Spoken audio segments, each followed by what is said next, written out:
Friends,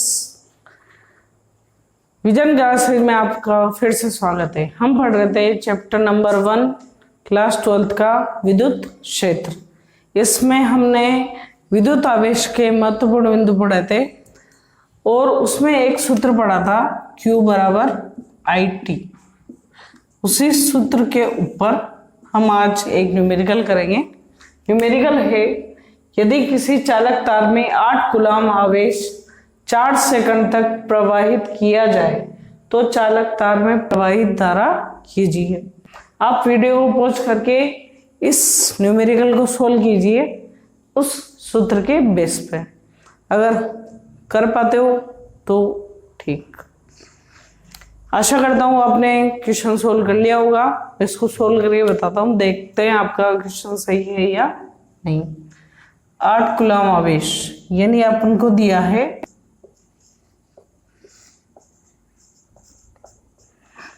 Q बराबर 8 coulomb 4 second तक प्रवाहित किया जा रहा है, तो T दिया है 4 सेकंड और कितनी धारा प्रवाहित ज्ञात करनी है। इसमें धारा प्रवाहित ज्ञात करनी है और अपन का सूत्र क्या है Q बराबर IT। ठीक, अपन को निकालना है I, तो T को इधर ट्रांसफर करो। T इधर क्या हो रहा है गुणा, अगर इधर जाएगा तो किस में जाएगा भाग में, तो Q बराबर T। Q का मान कितना 8 कूलम, T का मान कितना 4 सेकंड, 4 से 8 कट गया 2 बार, तो I बराबर कितना आ गया 2 एम्पियर।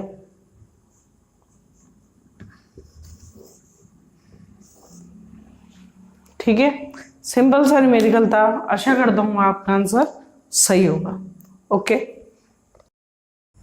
लास्ट लेक्चर में हम विद्युत आवेश के ऊपर 6 इंपॉर्टेंट पॉइंट पढ़ चुके हैं और कुछ पॉइंट हमने डिस्कस भी कर लिए थे लेकिन नोट नहीं किए थे, तो आज हम उसका रिपीटेशन भी कर लेते हैं, उनको नोट भी कर लेंगे। हमने ये चीज डिस्कस कर चुके हैं कि अगर किसी वस्तु में प्रोटॉन की संख्या ज्यादा है, इलेक्ट्रॉन की संख्या कम है, तो वो क्या होगी धनावेशित, और अगर प्रोटॉन की संख्या कम है और इलेक्ट्रॉन की संख्या ज्यादा है तो वो क्या होगी ऋणावेशित। अर्थात किसी वस्तु से इलेक्ट्रॉन निष्कासित हो जाते हैं तो हो जाती है धनावेशित, और किसी वस्तु पर इलेक्ट्रॉन आ जाते हैं तो हो जाती है ऋणावेशित। ठीक है, वही चीज, किसी वस्तु का आवेशित होना उस पर उपस्थित प्रोटॉन व इलेक्ट्रॉन की संख्याओं के अंतर के ऊपर निर्भर करता है। अब कोई वस्तु धनावेशित कब होगी, किसी वस्तु पर धनावेशित होना उस वस्तु में प्रोटॉन की अपेक्षा इलेक्ट्रॉन की कमी को प्रदर्शित करता है। आएगी बात समझ में। वही चीज ऋणावेशित में क्या होगा, प्रोटॉन की अपेक्षा इलेक्ट्रॉन की अधिकता होगी।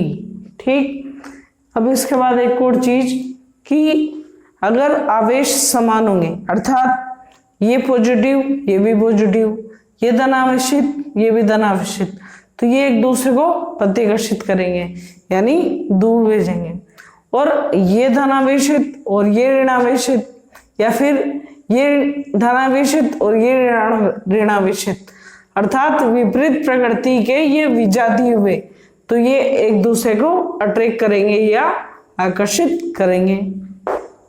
तो 8वां पॉइंट क्या बना अपना, सजातीय आवेश परस्पर एक दूसरे को क्या करेंगे प्रतिकर्षित, विजातीय आवेश परस्पर एक दूसरे को क्या करेंगे आकर्षित। ठीक है, आप इसका एक बार स्क्रीनशॉट लेके इसको नोट कर लीजिए। मैं साइड में हो रहा हूं, आप इसको ले लो। ओके,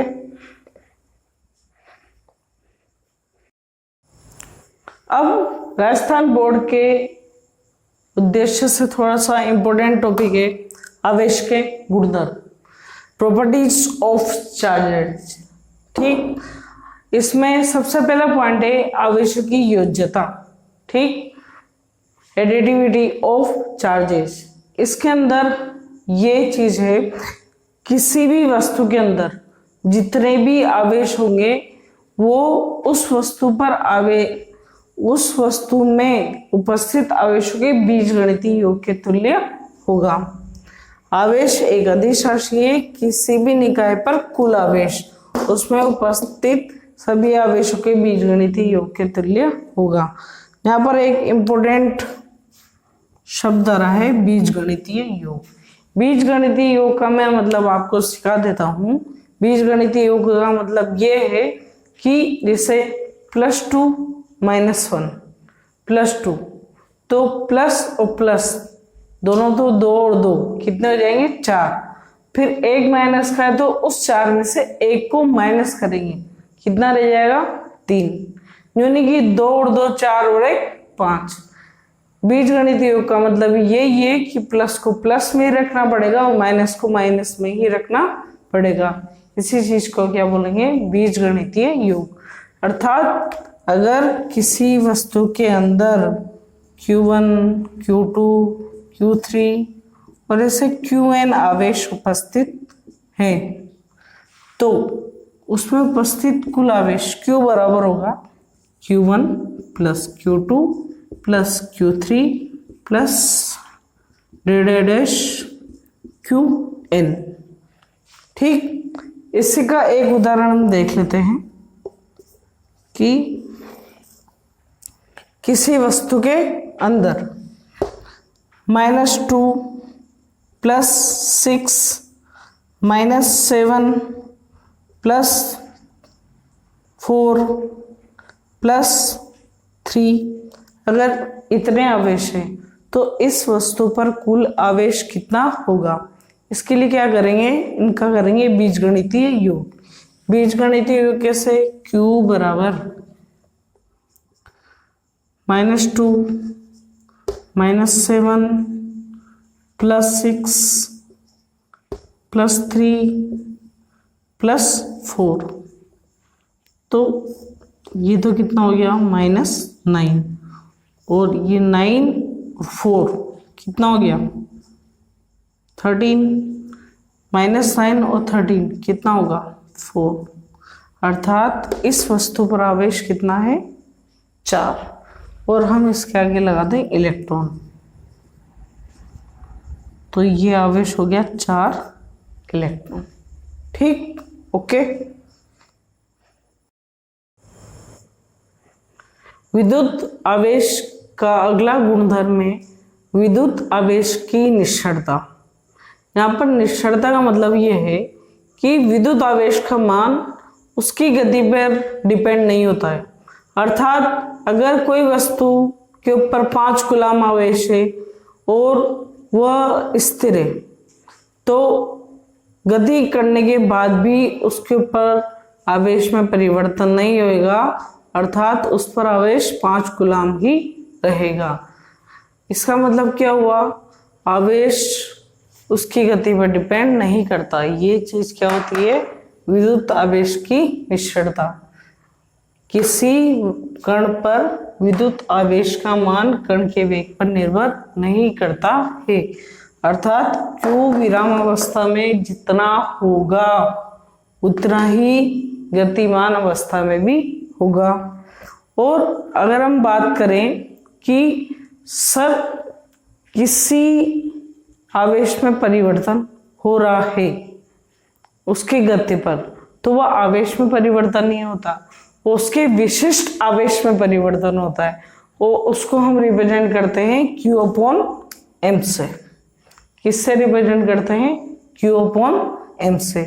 किसी कण के आवेश तथा इसके द्रव्यमान का अनुपात, उसको क्या बोलते हैं, विशिष्ट आवेश। Q/m कण का विशिष्ट आवेश कहलाता है।